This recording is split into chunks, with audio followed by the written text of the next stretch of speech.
Finally শেষ হয়ে যাচ্ছে স্টার জলসার অন্যতম জনপ্রিয় ধারাবাহিক চিনি।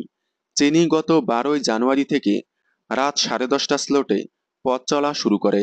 ধারাবাহিকে প্রথমে চিনির ভূমিকায় ইন্দ্রাণী ভট্টাচার্যকে দেখা গেলেও কয়েকদিনের মধ্যেই ধারাবাহিকে তাকে চেঞ্জ করে বিজয়লক্ষ্মী চ্যাটার্জিকে নেওয়া হয়। ধারাবাহিকটি শুরু থেকেই টিআরপি তালিকায় অনেকটাই এগিয়ে ছিল।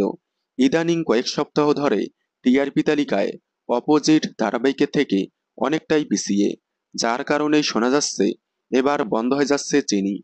তবে চিনি ধারাবাহিকটি নতুন অধ্যায় নেওয়ার পর থেকে ধারাবাহিকে দেখা যাচ্ছে না ধারাবাহিকের প্রধান চরিত্র চিনিকে, এমনকি এখনও দেখানো হচ্ছে না।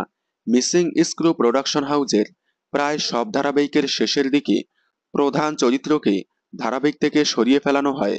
যেমন আয় তবে সহচরীর প্রধান চরিত্র সহচরীকে শেষের দিকে দেখানো হয়নি।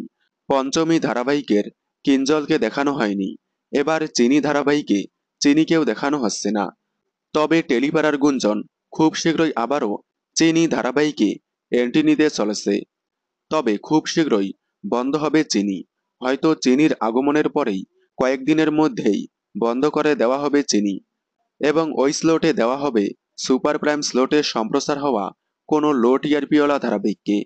চিনি ধারাবাহিকটি বন্ধ হয়ে গেলে আপনারা কতটা মিস করবেন কমেন্টে জানাবেন। বাংলা বিনোদনের এই ধরনের সকল আপডেট সবার আগে পেতে চ্যানেলটি সাবস্ক্রাইব করে পাশে থাকা বেল আইকনটি বাজিয়ে দিন। ধন্যবাদ।